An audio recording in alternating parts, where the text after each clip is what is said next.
Šiauliuose daugkartiniams Lietuvos čempionams pastaraisiais metais žaisti su Šiauliais visuomet sekasi sunkiai. Prieš 4 dienas pralaimėję 0-4 Kaune, Šiauliuose šeimininkai buvo nusiteikę kovingai.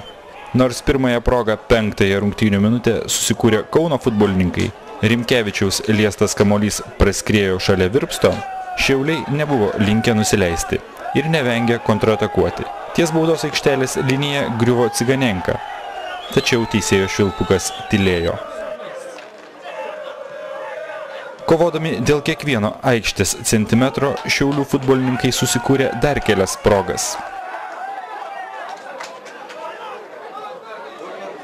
Aktyviai rungtyniavęs Šilėnas pavojingai smūgiavo į Malinausko vartus.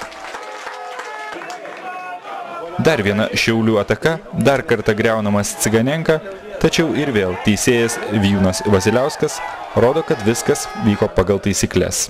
Kėlinys baigėsi pavojingų Rimkevičiaus išpuolių, kurį nutraukė Kirchners, ir netikslių Sanajevo smūgių po kampinio.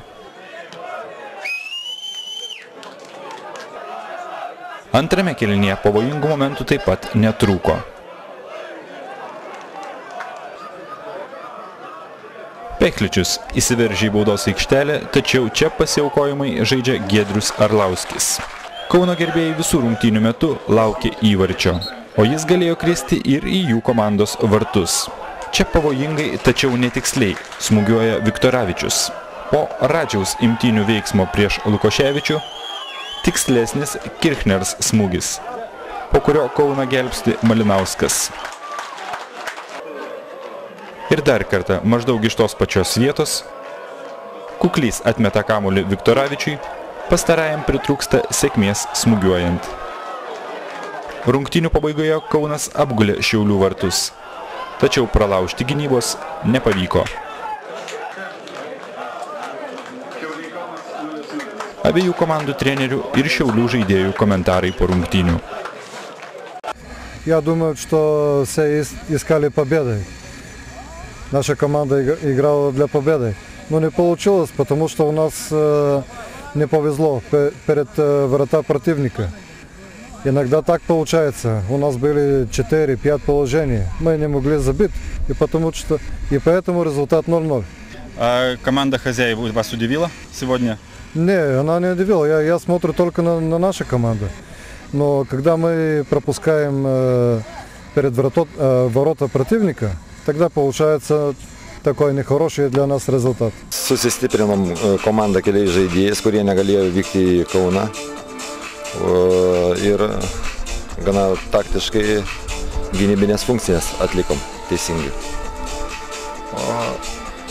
O atakoje palaikyti kamuolį nelabai išėjo, varžovas neleido, tačiau atakas, tokias greitas atakas, kelias buvo. Ar po šių rungtynių galite pasakyti, kad komanda sužaidė gerai?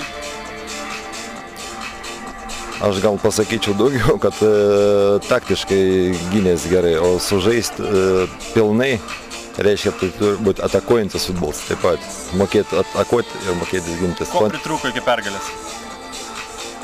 Tikslaus vienas smūgį. Esi patenkintas šiomis rungtynėmis? Kaip komanda sukovojo? Iš dalies taip, nes visi žaidė iki paskutinio teisėjo Švilpuko. Praėjusios rungtynės praloštos 0-4, mažai kas tikėjosi, kad čia Šiauliuose galite iškovoti bent tašką. Praeitas rungtynės žaidėm praktiškai antrą sudėtį, nes daug traumuotų, taip problemų iškyla dėl fizinio, gal, čia treneris gal žino tos, kodėl nestatė pagrindinių žaidėjų, žaidėm antrą sudėtį, taip ir išėjo. Ar labai namų sienos padėjo? Iš dalies visą laiką padėjo, kaip 12 žaidėjas. Kuo daugiau žiūrovų, tuo geriau. Žiauriai daug visko atima ir jėgų, ir psichologinių nervų, kaip pasakyti, bet aš noriu padėkoti visiems savo komandos draugam, kad mes kovėmės visi iš paskutiniųjų.